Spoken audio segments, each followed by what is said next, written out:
This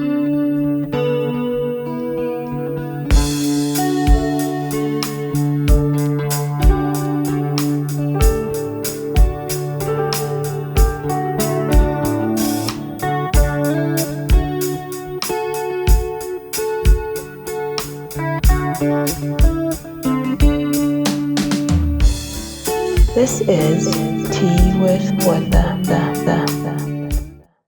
Welcome to this another episode of Tea with Botha. I can't overemphasize the need for you to continue to like us and to subscribe to what we do so that we continue in the project that we have in building our nation, building our society, and engaging in these not so conventional discussions. Some of them are uncomfortable. Some of them, in fact, are life-giving. Welcome. And in this episode, join me in welcoming Dr. Matome Kganakga on talking about who he is, talking about his work, but more importantly, talking about a concept that I think has not happened in this country or throughout the world, which is a men's parliament. What is it about? What does it seek to achieve? That welcome and thank you for joining us. Briefly tell us, who is Matome? I know you. I know you, and I the people out there may not know. Yeah. Kimang Matome, where did Matome come from? What does he? I mean, very very interesting that Matome is a medical doctor. Tell us more about who Matome is. I can tell you up front, you're not going to get much.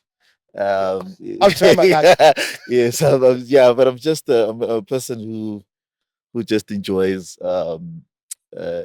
just critical thinking, the arts a little bit, around music in particular, spending time with friends and family. But yes, somebody who stays in Gauteng, born in Limpopo, Polokwane, and looking to really be a global citizen. Oh, great. Yes. And like you said, but I'll try more. What is men's parliament? So in a nutshell, I mean, the word parliament is found pretty much in all languages, I would argue. Nagasipedi, ke kgoro, Enkundleni. Enkundleni, Sibaya, So parliament is just a place where we gather. Of course, I think the word men, we think we know what that means, but I've realized in this space that it's a complex definition. So maybe we'll touch on to that. So in terms of parliament itself, it's really a council. It's a space whereby it's a structured space where we meet on a predictable, scheduled, mandatory basis. So we're looking to create that particular space where our meetings are not just arbitrary or just reactionary or spontaneous, but we've got a platform that is on the calendar, that is predictable, where we meet and engage on issues that affect us as men in particular, in our relation to society. Yeah. So what's how did it start? I mean, its conceptualization, its genesis. Yeah. So in 2015, having worked in the space of health and community development, and just following the data around, issues of whether socioeconomic issues, serious violence, issues of burden of disease, it became clear that despite our efforts as civil society in particular, but also government and business, we simply were not getting the intended results. And one of the analysis that we made was that part of it was our fragmented nature. So in responding to the issues. So when we called men at the Constitution Hill, at the Women's Jail in particular, in August of 2015, under the pen of Takuwani Riime. Takuwani Riime. Yes, a vendor expression for Less Than Together. Takuwani Riime means? Less Than Together. That's a vendor name. Yes. Let's stand together. In this instance, let's stand together as men. As men, okay. Absolutely. And the tagline was to institutionalize a responsive men's movement. Now, the word institutionalize, it's really about that organization that I was talking about. So the tagline, I mean, the one is Less Than Together. So this is about us coordinating, cooperating, and working in I would like you collaboration. to say it more. So that Takuwani Riime, yeah. Takuwani Riime, yeah. Takuwani Riime. Yeah. Correct. Kisvenda, yeah. So we said let's institutionalize a responsiveness movement. Now that couldn't just sit as a slogan. It has to find its expression, and the natural platform that we ultimately were drawn to was Parliament. Fortunately, since 2004, the concept of sectoral parliament was already, introduced. I think the first ones was the children's and the women's. Or the children's parliament. Yeah. Women's parliament. Women's parliament, youth parliament. So we looked into or that. The youth parliament. Yeah, absolutely. So we did consult, and the reason why we chose Parliament in particular was that, as men, we're very political. We were very critical. We analyze things. If you don't place us in a place that has got the authority, the legitimacy, the neutrality, it can lead to unintended consequences. So we were clear that we're not going to mobilize under some entity, whether it's a NPO or a private interest group or a business or a government department, because then we'll drive that particular interest. When we looked to Parliament, it was a platform that neutralizes a lot of dynamics. When you sit in Parliament, from whatever class you belong to, you have an equal voice. Whatever background you belong to, it's sort of like a space of public participation. That's one. The second, public participation. Yeah, and it's literally sits on that principle. Parliament neutralizes everybody. It like where business, there are Kganakga matters.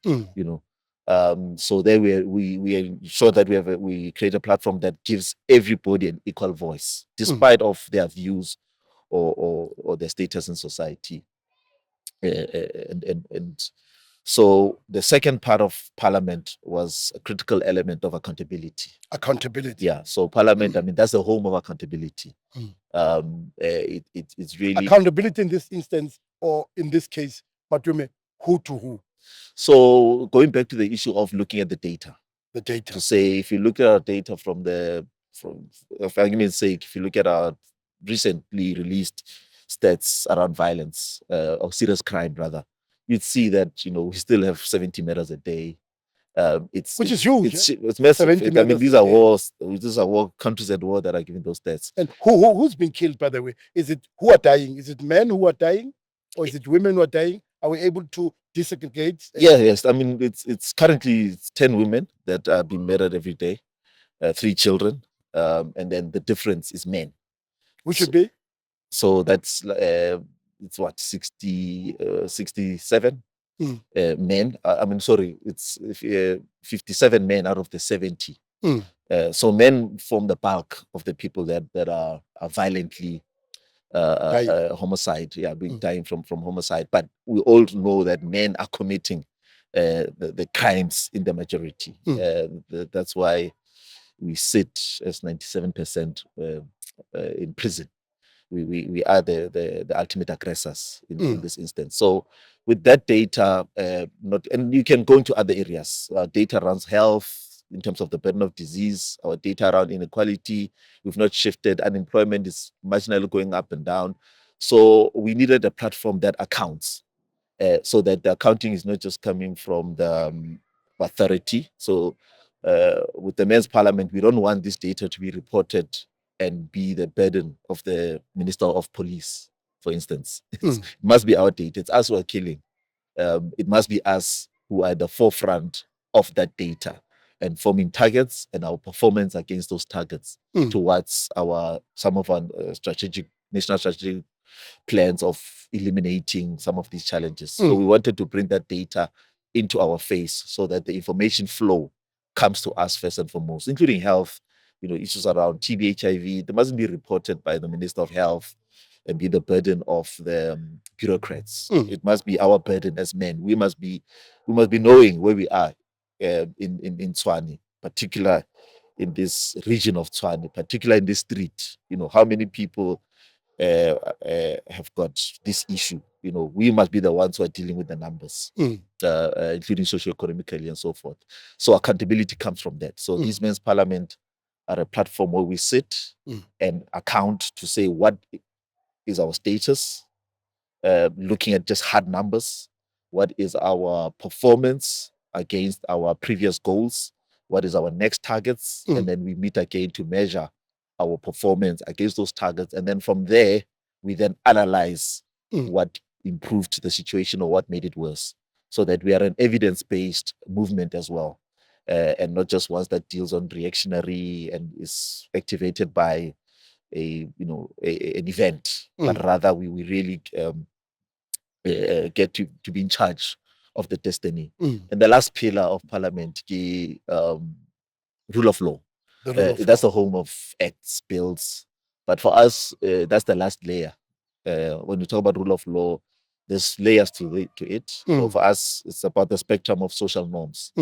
Because at the bottom of the pyramid, it's what you can call giddy fox ways, which is what we do every day. These are unwritten rules that if you wear a navy shirt on a Sunday, somebody can say, no man, you're wearing the colors are Monday, so you're not coming with us. We want something a bit white and colorful. So those are just rules that we have that will not necessarily get you into trouble, will not necessarily get you in conflict with the law or anything like that, but they are norms that we all are bound to, where we end up on Sunday wearing a particular look and feel color, and those rules, they then become our entrenched, and then the graduation of it becomes more morals, where now it gets a bit more sensitive in that area. This is where we now start saying it's not just the wrong color, a quirk, but it's more like,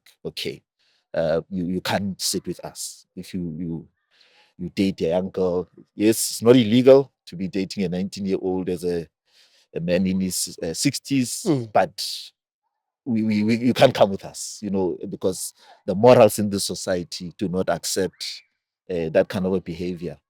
So we want to shape morals of society. I think we have a very strong program in the country around moral regeneration. So it speaks to those issues, that these are not necessarily things that will involve the criminal justice systems, but it's agreement amongst us as a society to say, what is our values?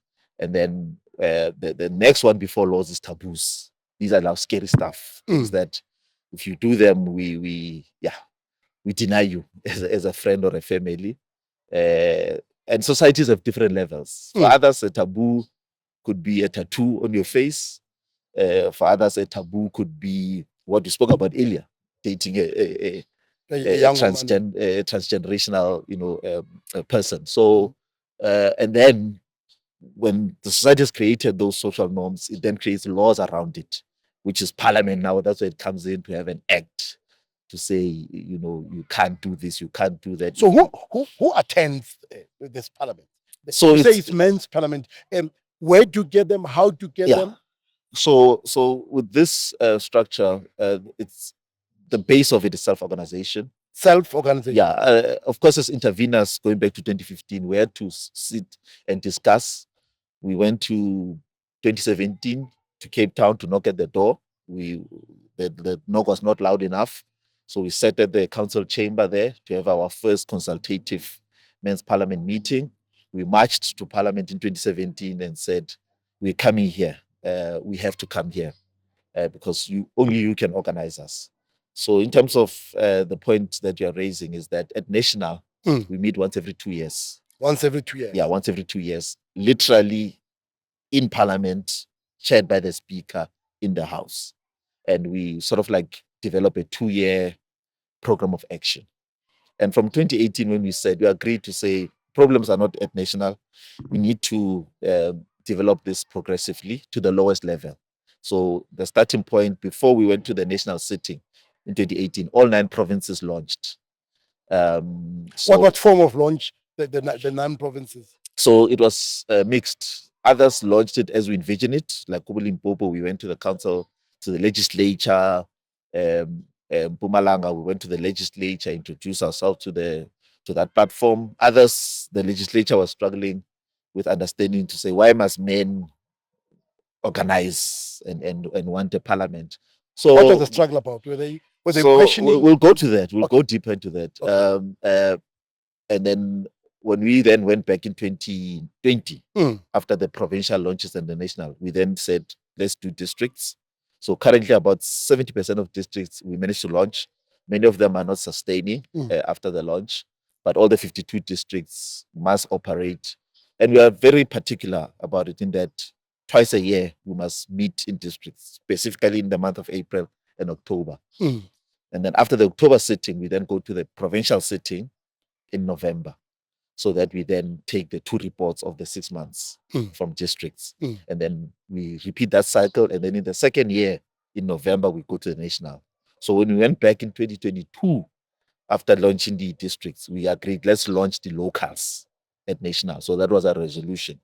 So we struggled there of the men's parliament. So all the 226 local municipalities must also activate and have the men's parliament. Again, we're very specific in that area, that they must sit in December, in March, so that the April sitting, your district takes the reports of the 3 months, the 2-3 months sittings. And then again, the locals must sit in July and September, so that the sitting year October, your district takes the reports of those 2 months. And then by the time we go to after the district sitting, we've got now all the locals reporting. So that was the 2022 resolution. We struggled. It was quite a difficult time as well to progress this process. But what we've agreed to, sorry, I just skipped the date. It was the 2020 where we agreed to this. When we went back to 2022, we then agreed to launch the community men's parliament. And this is where the community. Now, this is where is the most critical part of the parliament, because that one, it goes to a question that you're asking to say, how are they organized? Ultimately, men's parliament are a self-organizing platform. And the basic unit of the men's parliament is the community men's parliament. So this is where you self-organize. The one elegant speak, local, district, province, so national. So there it's speakers program, the sectoral parliament program, led by the speakers across the national one. 3 spheres of government. So national, province, and local.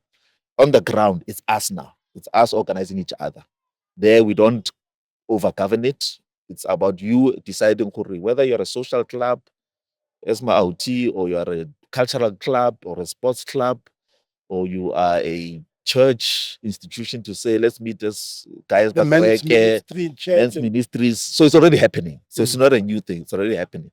The idea, of course, is that as we are meeting those platforms, we now begin to develop some reports and a common program of action that we can send our reps to go report it to our local municipalities. In metro, like Tshwane, we'll report it to our district to say, these are our activities, these are the organizations that are meeting. This is our priority areas. Maybe we feel that Tshwane, it's getting dirty. As men, we want to clean it up. We have that campaign. We report it to that April sitting.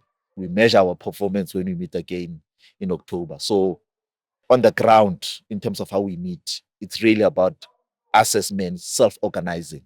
What we are pushing for, which we do trust that in time it will find roots, is to get Wednesday to be the day that we all kind of like take a pause. You know, the same way we do Sunday as Christians, or the Islam study Fridays, or you know, the Botha Sabata, or you know, that kind of, where Wednesday becomes sort of like a men's day, where all of us we reflect a little bit more on that particular day. So that's something that we're pushing quite aggressively for, so that we have that Wednesday, men's day framework. Whether you have engagement on your WhatsApp groups, whether you meet at a church on that Wednesday, or that's the day society to meet for drinks, you know, but looking at that day that mobilizes all of us, so that conversations are then taking place within that platform. Yeah. If Matome, someone has to asks you and say, ultimately, at the core, what is it that the men's parliament seeks to achieve? What would be your one answer? That we want to, this is what we want to do. Earlier you spoke about social ills. Sure. But you say we are now at national, the speakers, you have provincial, you have, and I gravitate towards more the local one, where there's ownership, I think. But you can talk best to it. What is the one thing that you say, look, Wena, Mbuyiselo, as we speak now, Tea with Botha, this is what the men's parliament seeks to achieve. Yeah, so I'm going to contradict myself a bit. Earlier, I told about accountability, and I spoke a lot about numbers. So numbers are the events that we see. If you appreciate the iceberg model, you'd know that the Titanic was not sunk by what it was seeing. It was that big iceberg at the bottom of the sea That sank. that scratched it and sank it. So yes, numbers are important. It's what we can see. It's what we will account to. But what we really seek to achieve with this is to deal with the hidden, which is at the bottom of the ocean, and to go to the base of the ocean. And this is about transforming mental models. If you're asking yourself, so going back to that question, why are things not changing? So the question that we asked us in 2015, 2024, the stats are not shifting. In fact, like in fact, they're getting worse. Yeah. So looking at parameters, it's the least effective way of transforming and using your levers to change society. Numbers and those kind of things. What ultimately we need to ask ourselves, what belief systems are stimulating this behavior? And this is about now going deep into the mental models, our cognitive kind of like behavior, particularly as Black men. I'm not gonna beat around the bush.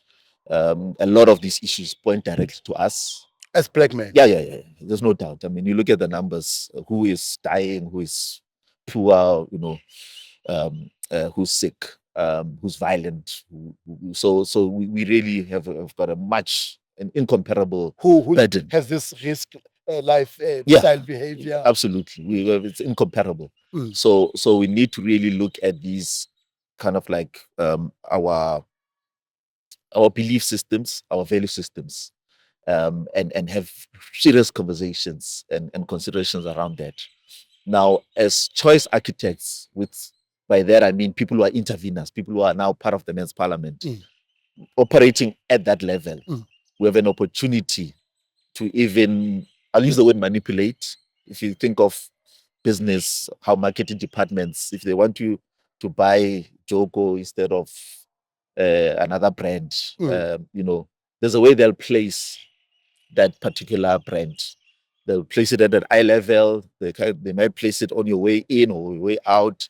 So as people who are now interveners, who work in NPOs, who work with men's programs, the men's parliament provides our platform to be a little bit higher in our consciousness and design systems that kind of like pushes and nudge us collectively as men towards a particular direction through analysis and intellect. The people who cut this grass and put these flowers, it's not by mistake. They knew they wanted me and you to sit here and speak quietly with a low voice, without alcohol and dancing, with rowdiness. Because this environment, it's shaping our thought process. Now, somebody thought about this. Somebody was very intentional about creating this environment. It's not by mistake that we are civil here and we are chilled and quiet. It's the infrastructure. If this place was dirty, it had noise pollution and stuff, we'd probably join and be influenced by that. Even our conversation might be very different. Yeah. So the men's parliament is really about those interveners to find expression, but find an audience that we can work together with in terms of now influencing the mindset through, of course, introducing new ideas, like gender equalities and these are programs or positive masculinity. It's programs that are there. There's many of them, but we need a platform that systematically drives them, but also to design and change structures. Because I mentioned things like gardens. So there are a lot of things in our society as Black people that are violent in their design. You go to any township, you don't need to go to the police station to see what the rates of violence is, or to the clinic to see the health. You walk into Alex, you see with the sewage, with the litter and the noise pollution and the dilapidated infrastructure, that here there's sexual violence, here there's rape.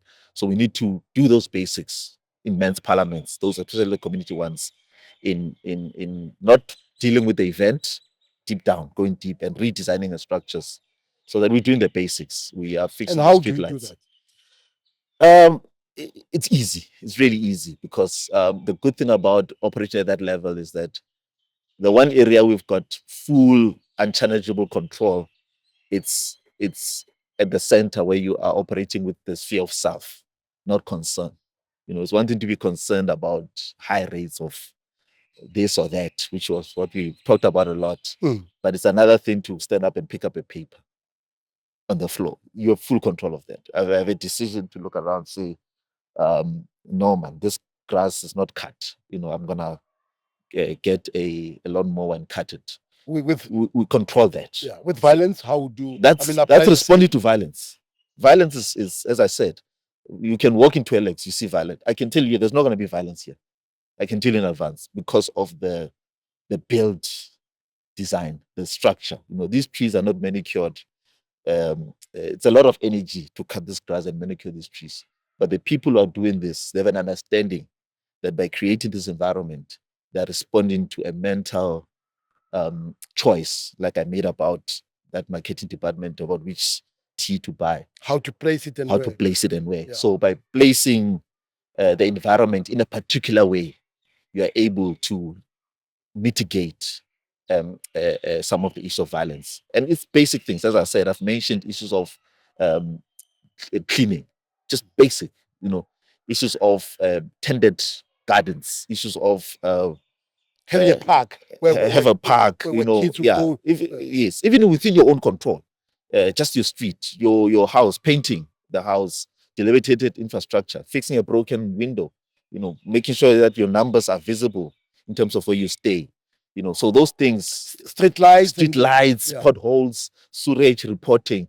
So by as men, by gathering and doing those daily things that improve the environment, and some of it is us. So stopping myself from throwing, my beer bottle out of the window, and of course, so those are just structural, but also more importantly, going back to the issue of mental models, when you say, how do we do this? It's that issue of values, where the way we talk to each other, we almost like transform our values. It's a bit of a difficult one. That one is not as easy. It's easier to maybe change really too, but to get a group to have a new belief system, it's a culture there. So it becomes very difficult. So a lot of us have very violent cultures. And when I say violence, I'm not talking at the level of, spilling blood, but at the level of just how we talk, because it leads to spilling of blood. But at that level, we don't see it as a problem, So if you say, as Majidarubua, Aina Chiraka or Msariaka will never do that to me. Akawana spoke, that language is common in our country, when you, so the day, yes, you might not be the guy who puts her in a place, but me as a listener, I might absorb that. And the day she crosses a line, I might grab her to degrade her, or I might say something to put her in a place. But saying it, I might not graduate. Another friend of mine might take it a step further and take the autonomy away from her by not just verbal expression or microaggressions, but by actually now coercing or just taking away her space, locking her, in, or just threatening her in the way that she's scared. Now you can see we're getting close to that hierarchy of social norms, of taboos and law. And then again, it might not be the guy who does that who ends up killing. It might be, but the guy who ends up killing has learned it from all of us. You said she must know a place. I did a microaggression. A friend of mine locked her in. The guy who made us, has built his culture, has gone through that whole process of the environment that they live in. So the men's parliament wants to, what do you say to culture someone shift. who say, look, you're saying you want to shift. Someone says, but look, the socio-economic are such that they're stacked against black men. That you are in Alex because that's where, your socio-economic strata places you there. How do you, as a men's parliament, how do you mitigate against it? How do you deal with it? Sure. Someone says, look, man, I am here in Sharkville. I'm here in Tembisa. There's the drugs here. Every street has got a shebeen. How do I then change around this militant infrastructure? Sure. So, yeah, I mean, going back to the issue of mental models, that's why I said we want to camp there, because nothing is in isolation. Nothing is in isolation. In isolation. Yeah. So the issues that you're talking about, they are outcomes of the same mindset. So violence is not an exclusive pop-up. That, the same people who don't cut their grass is the same people that are going to rape. The same mind that litters is the same mind that's going to commit femicide. It might not be the same individual, but it's the same culture. So what we must also look into, which I strongly believe in, is the systems thinking, where we must connect things and understand that nothing is in isolation. The same community that prioritizes taverns and prioritizes poor infrastructure, it's the same community that will engage in these social ills, and it's the same community that will experience these socioeconomic issues of inequality, poverty, and unemployment. It's all coming from the same mindset. So the fact that you and me are able to sit and connect and come up with a plan to do work and cooperate, so that one of the 40+% of youth that are not working with is our children. It's the same mindset, and it's because we can cooperate. It's not some magic word. And that's why I spoke about the race issue. If you look at communities that have got high unemployment rates, employing their children, they've also got low HIV rates, got low TB rates, they've got low GBV rates, they've got low rates of femicide, and so it's the same mindset that's producing that. So life is a science. Life is not some random chaos. Does not happen by accident. No. So these issues that you mentioned of taverns and these structural things that are visible, they are just a visible representation of our mindsets. So you're just seeing that. You're not gonna, I'm telling you for free, you're not gonna see a community that tends its garden like this with high femicide or rape cases. It just won't happen. You're going to see a direct relationship between high rates of femicide and rape with a dilapidation and squalor and dirt. So that's what we mean when we say, let's camp at the mental model, so that everything leads us to that point, so that we don't analyze things at a reactionary level. Because the danger as well is that, and that's why we're not responding to our issues as Black people in particular, because our analysis are very superficial. So HIV, TB, ARVs, and TB treatment, femicide, to Zella centers, jail them, the 3 bills. We want to be very reactionary, lock them in jail, and so forth. Some would say bring back the death penalty. Bring back the death penalty, and because we're looking at parameters. Some would say deal with men. Yeah. Lock them up. Yeah. The femicide rate has gone from 8 to 10 now. Some would say castrate them. And it's understandable. I don't want to be dismissive to the pain of society, those that are directly affected, immediately affected. You say you understand, absolutely. But you're saying that may not, in fact, would I be right to say that may not be sustainable, may not be long-term, and maybe you're expedient. You are having these problems now, you want to deal with them. And one of the ways is have your firefighting. Absolutely. And so while it might come across as doing something, but the reality is that the long-term effect of it often reflects a very very small shift in what you envision. So that's why, going back to the issue of the men's parliament, to say it has to be predictable, it has to be scheduled, it has to be in place, so that we're not operating and activated by events, because events lead to that kind of thinking. If a child is killed, no one's going to want to hear about your mental models and theories. Want just to want act the now. criminal. Yeah, we want to act now. Want the criminal justice system Now deal to with kick it in now. We want it to do Zella now. So by creating these platforms that are predictable, we now can have conversations during calmness, which then provides room for us to discuss very sensitive matters, but using a little bit of behavioral science and history and kind of like understanding, the politics, the social structures and so forth, so that we're doing it as a process with some level of a scientific rather than an emotional expression. Someone would say it's quite complicated to go for the mental how it would be quite I sit here and think, but this is a lovely thing, because then what you're saying is if you go to your crashes, if you go to your Sunday school, if you go to the madrasa, that's where the Islam, Muslim, if you go to Jewish centers, I mean, the early childhood, is that something that the men's parliament envisions? Is that Absolutely. Absolutely. And I'm glad you mentioned that, because when you talk about men's parliament self-organizing, so basic education is one of the key partners we really trying to reach out to, so that we've got councils in schools. I think they do have the councils that they are reviving.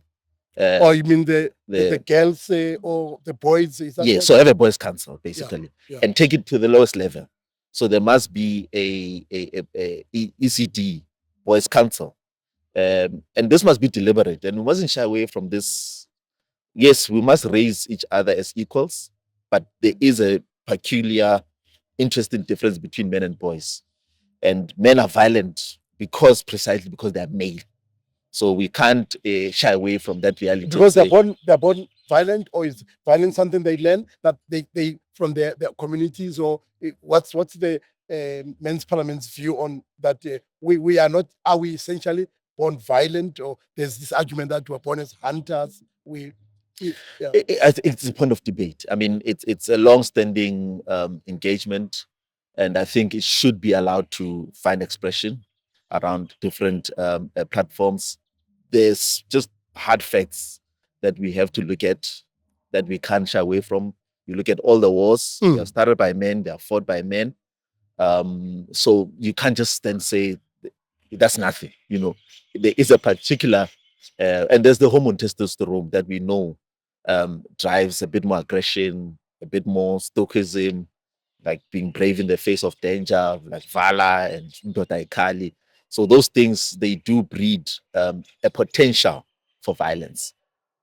Equally so, we do know that particular traits can be transformed and channeled to do really great things in society. That's where the issue of the mind. That's where the issue of the mind comes in. So we are able to channel these traits, masculine traits, into being a force for good. But we're also able to bring out the feminine traits within us as males that then elevate us to really express our full humanity, which often this hypermasculinity that then drives the violence, which is taught from a young age, doesn't allow for you to be vulnerable, to be tolerant, all these traits that we consider feminine. And yet you need them very strategically in many areas of society.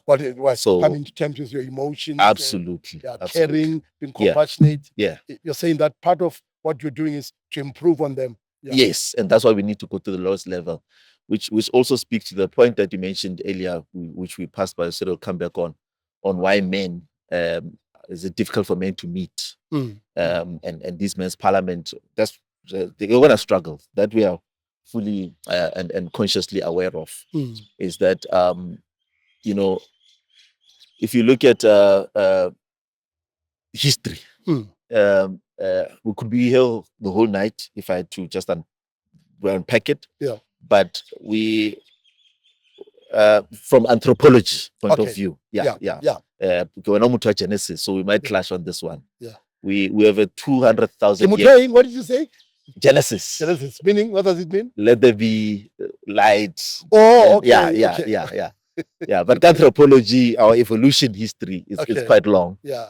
And if you look at where we come from as a species, is that we've evolved quite interestingly over time, in that for a huge part of our lives, we were hunter-gatherers, foragers, so we Men. societies are, Society, okay. but and then with that there were roles, you know, that were clearly divided. So if you look in every society across the world, doesn't matter, people who've never met, you know, for big animals and dangerous, the men would be the ones who hunt and do that job. Then the gathering would be done by, you know, females and children, and the small animals would also be, which were our main stable food. And something interesting happened. I'm going to the issue of what makes it difficult for men to be seen as a priority. When you say you're men and you want to organize, is that around 12,000 years ago, 12,000 years ago. yeah, we settled for the first time in our history, where we stopped becoming movers, because hunter and gathering required for us to be always moving. And when we settled, because we could now plant and areas, things like sheep and goats, we could keep them, you know, and provide food from them. We started building big societies.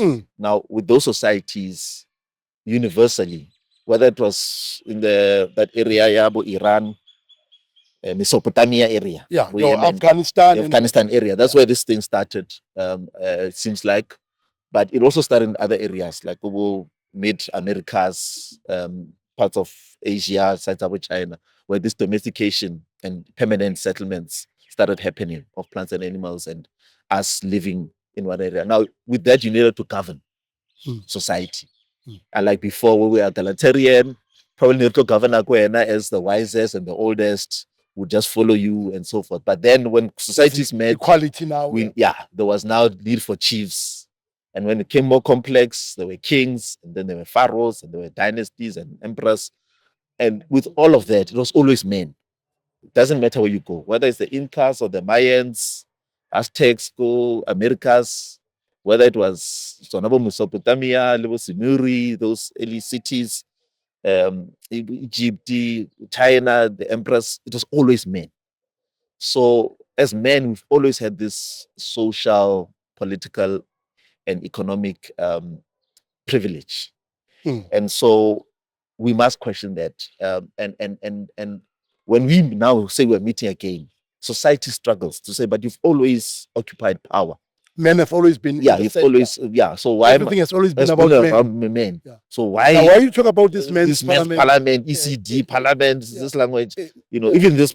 You want to perpetuate this? Men being in charge and control all the time. How do you respond to that? So it's to make that distinction of the movement of men, which is almost like an unintended a product of patriarchy, which puts us in those positions of power. So a man in a position of power right now, since 1910, we've never had a male president in South Africa. And I can tell you, none of those men wake up every morning and say, our role is plan is to keep women out of this seat. You meant to say we've never had a female president. Sorry, we've never had a female president since 1910. Sorry. Okay. And those men, all of them, if you ask them, why are you president? They're gonna tell you, I want to build South Africa, I want to do well for my family. I've got a dream to really be the best I can be. None of them are going to tell you I'm here to oppress women, and so it's that we are delivered there by patriarchy. It's not a conscious thing of waking up. It's the system of patriarchy that delivers us to these social, economic, and political positions. So the patriarchy will always do that. The men's parliament, would you say it wants to challenge patriarchy? So men's parliament, it's now the men's movement, not just the movement of men. So it's not a passive process. Men's movement, where we're now consciously organizing ourselves. With what end in mind? With the end of gender reform. Gender reform? Yeah, gender reform. Gender reform? Yeah. Transforming men? Or when you say gender reform, transforming men? Us as men. Yeah, men. Who else? Our values? Our values, our system, so that we coexist with humanity, with our humanity first and foremost, but with women and children, in a way that we make the best of what we can during our time here on earth. So the men's movement does not seek to entrench men's power, privilege? It can't. It can't in its very nature, because the very act of meeting as men, because as I said, you analyze patriarchy will deliver us to that soft life. It always has, and it always will. So if we all dismantled and we walked away, patriarchy has shown itself to be relentless. As I made the example that it's found everywhere. It's found in communities that I've never met before. Like I said, even Queen Victorias or those females that are highlighted, they were surrounded by male generals, male lawyers, male priests. So patriarchy is it's a very relentless social construct and system. And to challenge it, it requires some level of conscious organizing of us as men. Is that what men's parliament and that's what ultimately seeks to do? Yes, it's a conscious organizing for us to transform in terms of gender reform and for our own freedom. Because I think whether it's race, politics, or even economy, there's something that takes away humanity by being an oppressor. I strongly believe that. I think. So you're saying for our own freedom? Yeah. Oh, doing it. You're saying if the men's parliament says that, look, when you oppress others, you're yourselves oppressed. Absolutely. As men. There's no doubt about it. I mean, fortunately, speaking of that 12,000 years, if you look at, of course, you had other revolutions, like after the industrial revolution, the agricultural revolution of the domestication of plants and animals, you had like the scientific revolution about 500 years ago, where, and that probably led to the industrial revolution that came about with the steam engine or so forth 200,000 years ago. Now, what that shift in, I guess, is the availability of energy at scale, is that it has taken away that reliance, I would argue, on male energy to drive society. Because remember, before then, it was raw power and maybe like ox and horsepower that was providing energy for society. So with the industrial energy, where things like steam and other forms of energy, and later on with electricity and those times, energy was from elsewhere. So it coincided quite a lot with the emergence of equality in a way, that, or maybe not say equality, but less reliance on natural selection for positions of power. And the first industrial revolution has even made it worse with AI in that. And we're seeing that where, now females make up the bulk of students in universities and so forth, because raw power is not going to get you far with the current where we are in terms of revolutions that has happened. And these are things that the men's parliament seeks to create awareness with men. Yes. And where I'm going with that, to your question, is that I would argue that, people have different personal experiences, but I would strongly argue that we are definitely beneficiaries as well of being raised by, females who are part of the economy, females who are, and I'm saying it because of things that the females were excluded from.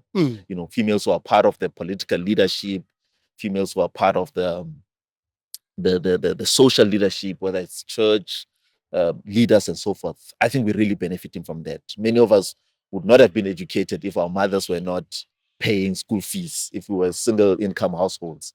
So it goes to that point to say, so the liberation of others, it's often the liberation of ourselves, even just in case of just intellectual challenge. When you are operating with more people that are operating within the space of equality, I think we grow from challenge, as opposed to grow from exclusion. So definitely, but to make it very clear to your point, is that the men's parliament is purely focused on men. So our intention purely focused on men. So our intention is not to liberate women. They can do that. They've got the capacity to do it themselves. It's not to liberate children. It's to liberate ourselves. And by liberating ourselves, selfish interest. It's a selfish interest. If others benefit from that, that's all good and well. But our intention is not, because if the dividends are like positive and what, it's just for me or for you to be a better man. Yeah. And by you being a better man means somebody can walk at night, all good and well, without looking over their shoulders for fear of being raped, or being attacked, or being mugged. Yes, but our intention is not, we're not going out to say we want women to walk at night. We say we want to not attack. We were doing it for ourselves. Yes, I don't want to be somebody who is feared. I don't want to be somebody who is emotionally unstable. I don't want to be somebody who can manage their anger. So it goes back to that question when you ask, is it difficult? And I said no, it's not, because you are managing what is within your control. So failure, you look at the mirror. You don't say I failed because government, because the markets. No, you look because of the decisions that you've made about who you are. Yeah. Well, what I find quite innovative, creative, and in some ways, when I'm doing it, quite different is that there's an element of ownership. That what Men's Parliament seeks to say is that you must own. And you spoke about at length about accountability. Sure. But what it seeks to say is that, in fact, the problem is me. So I'll have to deal with me as a man. That's what it seeks to do. Takuwani means that. Let us stand together. That's it, period. There's no other way to take it. So it's really about ownership, full ownership, and it speaks to that levers of change, because when we change the mindset, the mental models, which is at the heart of what is really what we're pursuing, because that's the area that you own, the goals that you have. Those will then hopefully, as an unintended consequence, change the structures in terms of what are the rules of the game, whether those rules are like constitutional or policy matters and stuff like that. They'll change some of these structures about how do we place information flow, what I spoke about in terms of owning the data of crime from the police, moving it to us so that we manage our own data. So it will change those kind of things so that we don't rely on the events. We don't rely on parameters. We don't rely on 10 women are killed a day. 8 million people are living with HIV, or TB is killing 50,000 people. But we rely on our mindsets. We're always operating and understanding our norms and values, so that those are just almost like unintended outputs in terms of transformation. It's more preventative. It's not as you've emphasized on, other than it being reactive. Sure. To say that it's more preventative. Absolutely. And where do people get hold of the Men's Parliament? I am sitting in Kanduli. How do I access the Men's Parliament? I'm in Sharkville, and I'm in El Park. I'm in Parklands. I'm in Parktown. How do I get hold of and be part of? Notwithstanding what you said earlier, that this is, you are, and you said earlier before we went on air that look, because we are the men, this is you're part of us. I'll take it back there. You access yourself. Yeah. Period. You access yourself. The rest will be unintended outcomes. So that whole thing of speakers and those are structural. They are manifestations of your mindset. And that's the brutality of it. It forces you to understand that when killings is happening, you must look in the mirror. When rapes are happening, you must look in the mirror. And as I said, and I'm also putting it from a racial perspective, that these things of externalizing processes is part of the challenge that we're dealing with. Because to say, how do you access, and I'm saying, check this number on the link, 08, this website, then the person calls, no one answers. No, I tried to call them, but hey, they didn't answer, so this thing doesn't work. No, I wrote an email, hey, so what respond. Access yourself. It will grow. Access yourself. Build yourself. Connect with others and build it. Start at that level, and it will grow. The framework itself, it's there. It's just textbook stuff of going to your speaker. Those who are interveners and who have a little bit of activism in them, they can approach the speakers at the local. Say, hey, I saw this podcast. Yeah, the provincial parliament. Now I stay go Elias Mutsualedi, local municipality. Men's Parliament mo speaker. No, arna yona. No, I heard rumors meet ka December, March, June, and September. So I'm going to activate it. Those can do that. Who've got the program, some are funded to do this stuff. They can go ahead, and others can say, no, nah, I've got relationship at district level with politicians, so I'll speak to the speaker to activate it. Good and well.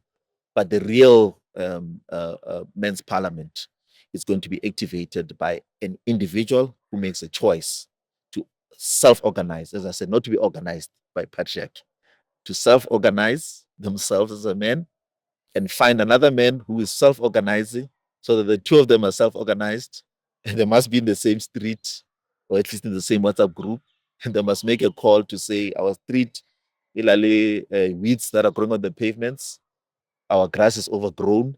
So as men who are conscious, we're going to start by cutting the grass, and that dump over there, illegal dumping. Next week, Saturday, we're going to remove that dirt. And from now, we're going to clean our vacant lot every weekend.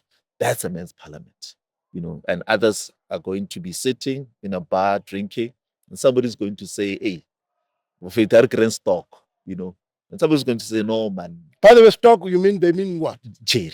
Cherry. Yes. Or women are called stock. Yeah. And by the way, you said I'm Genesis or what? Yeah. No. Yeah. I don't know whether you're in ages. No. Okay. I believe maybe you said I belong to the old age. No, the regions of humanity versus evolution. I said, but okay. So somebody, because of self-organizing, you're gonna say, no, man, all of it's our our people stock. I see the call. You can kill stock. You can rape stock without accountability. But women are not stock. Women are not stock. Use another term. That's self-organizing. Changing problematic language, challenging each other, day-to-day accountability. Yeah. So it's a high level. It's out. Hey, check this number out. Call your speaker. That's those who can do that. But let's organize ourselves. Let's organize, and then part of the things that I think will work, because there's something, speaking of mental models, the cognitive bias. We are going to place the adverts default setting. It's very powerful. I spoke about the church Sundays or the Muslim, the mosques, Fridays. Yeah. So default setting is an extremely powerful. The studies done. I mean, there's countries that do 80+% donor organs, donating organs. And all they didn't teach them about the importance of organ donation. They just changed the form that says, when you pass on, would you want your organs donated? And the default setting was yes. So if you do not want your organs donated, you had to write no. And they found that the donation of the organs went up. I think it was even in the 90%, whereby if they ask you, do you want your organs donated? And you have to choose no or yes, you're going to choose no. So in this case, you take which the default was yes. Yeah. So if you don't do anything, the default is yes. Do you want? Now you must say no. Yeah. So I'm going back to the issue of Wednesday. Yeah. To say there's something powerful about defaults as part of choice architects. So by choosing the day of Wednesdays, when we have a default day, just like going back to Easter Sunday, very shirt, you're not gonna wear a torn t-shirts. For some reason, even if you're not a church person, Sunday just tells you, I must listen to calm music, I must drink wine, I must wear, I must be calm. It's something just does that. Must speak in nature tone. Yes. But Friday, you want action. Yeah, you want action. It's the default setting. So if we can put a default around the day of Wednesday, it will add to the arsenal of different mental models that we can tap. And there's many of them. There's others like anchoring that we can use, where if Kiriti give 50 rand, and then well expensive, okay, this one get 20. You're gonna buy this one and even show people off when you saved money, by placing things. I'm just saying, mental models, you are able to manipulate them from that context. So we can use this human manipulation to rally us around a particular day. So we're hoping that Wednesday becomes that day for us as men in the country. And then it will tap into another mental model or cognitive bias. Would you be? Head mentality. Yeah. Where head mentality, it's already sheeps, but we're able to follow one leader. So if there's a person that pulls us in a particular direction, we're able to move as a collective with that idea. Would the men's parliament agitate for? I mean, we've just come out of the Women's Month. Sure. Would the men's parliament agitate for a month that would be dedicated to deal with issues that are pertinent or troubling men? Sure. It's already there. So November globally is moving towards it being a men's month. There's a day, specifically 19th of November, which is International Men's Day. Our men's parliament at national, they're always around that date. If we can't get a seat in parliament on the 19th or it's a weekend, we'll choose the days around it. So since 2017, when we went to the consultation, we always went around the 19th. We always push for that, also to celebrate the day. In South Africa, I know July is also particularly the Department of Health, but also it's becoming moving towards like the issue of gender-based violence. The month of July is also seen as Men's Month, where we encourage men to do. But we're railing each other again, going to the issue of default, to look at the month of November being that day where we kind of like take stock as men as well, to respond to the issues, but also A support. different stock. We take it. Yeah, yes, different stock. stock. Yeah. But yeah, we definitely wanting to elevate what's already there, as opposed to start creating and arguing, no, why not January? So increase the month of July, because that's where you find, I think KZN does it quite aggressively in terms of the month of July. I'm not sure about other provinces, but definitely November is the month that globally is beginning to mobilize us as men. I think we should take full advantage of it, because that pausing is very important. You know, it's like, you know, with your birthday, even if you don't celebrate it, you reflect a little bit when it comes to look back, you know, and look forward, you know, and kind of like have an opportunity to take a different course where you weren't going the intended direction. Yeah. Dr. Matome, thank you so much Oh, for thank you. joining us. Sure. Thank you. And thank you so much. Quite not easy subject to center men, but also not easy to talk about Men in the Mirror. I mean, Michael Jackson, song Men in the Mirror. These are not easy things to talk about. And I hope that this afternoon or today you have been able to join us and like us, subscribe to us, so that the Men's Parliament, what it seeks to do is to ensure that all of us are part of being solution seekers, that we do not blame or externalize what is essentially within us. I hope that we've been able, with the help of Dr. Kganakga, able to untangle this and discuss them, which is essentially, they're not easy. Dealing with the mind may not be something that is, that is easy to do, but it's doable.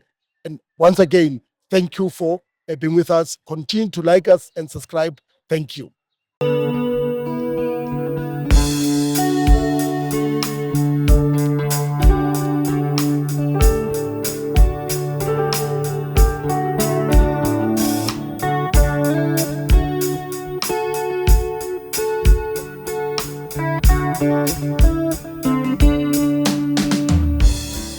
This is Tea with Botha.